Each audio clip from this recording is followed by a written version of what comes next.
Topic चुटकियों में सिखाया है।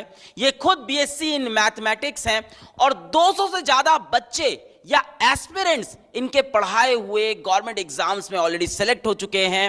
मैथ्स के इस स्टार का नाम है Pramod sir. Let's give a big round of applause for maths star Pramod sir. Hello Pramod sir, first of all welcome to PW और मुझे बहुत खुशी हो रही है आपको देख के। सर बताएं मैथ्स के बारे में। सर सबसे पहले तो बहुत बहुत धन्यवाद आपका। तो अगर मैं बात करूंगा एसएससी की, और एसएससी में मैथमेटिक्स की बात करने वाला हूं, तो मैथमेटिक्स की अगर मैं यहां पे बात करूं तो बहुत ज़्यादा इंपॉर्टेंट रोल प्ले करता है हमारे एग्जामिनेशन में। अगर मैं बात करूं पहले कैसा होता था पेपर और अब कैसा पेपर होता है, तो पहले सीन ये था कि प्री में भी आपके पास मैथ्स थी, मेंस में भी आपके पास केवल मैथ्स और इंग्लिश था। कहने का मतलब क्या है, पहले जो एस्पिरेंट था वो केवल मैथ्स और इंग्लिश के थ्रू क्या कर लेता था, सिलेक्शन ले लेता।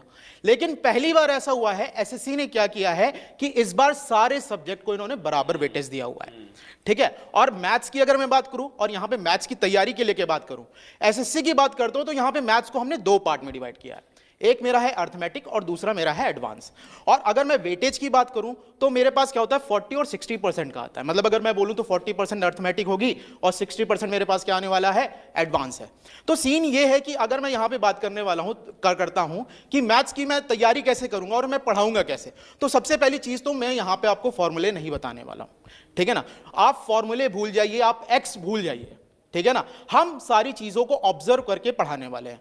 ठीक है, तो हम पढ़ने कैसे वाले हैं, सबसे पहली चीज तो मैं आपको ये बताने वाला हूं। हम कॉन्सेप्ट तो सीखेंगे, साथ में हम टिप्स एंड ट्रिक्स को भी बहुत ज्यादा फोकस करने वाले हैं। आपका सिलेक्शन यहां से कंफर्म है। Thank you so much sir.